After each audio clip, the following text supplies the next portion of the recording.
63 giorni di viaggio, 60 città di tappa, 12.000 chilometri da percorrere toccando le 110 province della penisola. Il viaggio della Fiamma Olimpica inizierà il 26 novembre 2025 a Olimpia con l'accensione del Sacro Fuoco, che arriverà poi in Italia, a Roma, il 4 dicembre, da dove 2 giorni dopo inizierà il suo tragitto. Il 20 gennaio farà tappa a Vicenza, il 21 a Padova, il 22 a Venezia, il 25 a Belluno, il 26, dopo 70 anni esatti dalla cerimonia d'apertura dei giochi, sarà a Cortina d'Ampezzo.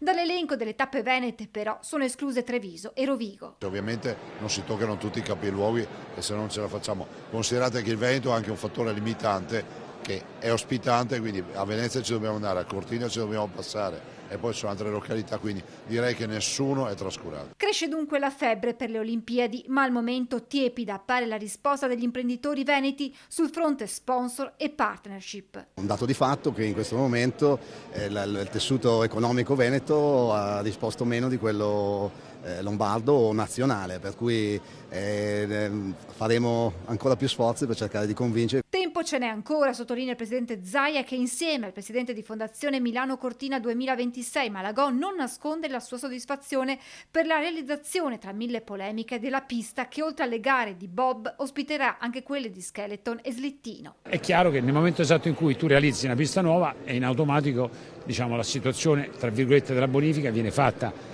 e anche questo fa parte di quel ragionamento. Magari non tutti sono convinti che era giusto fare certi lavori e certi investimenti, ma se non ci fossero state le Olimpiadi, certe cose, questo è poco ma sicuro, non si sarebbero fatte. La Fiamma Olimpica e Paralimpica sono pronte a partire. 10.000 unte d'ofori le porteranno in questa sorta di Giro d'Italia, tra loro pronti a correre anche Zaia e Malagò. Lo farò, nel senso che ho già chiesto di poterlo fare, ha dato la mia disponibilità e penso che lo faccia anche Giovanni Malagò, perché anche lui mi ha detto che è disponibile a farlo e magari io farò un tratto veneto. Visto che le altre Olimpiadi, che non aveva a che fare il comitato organizzatore, qualche metro me l'hanno fatto fare, volentieri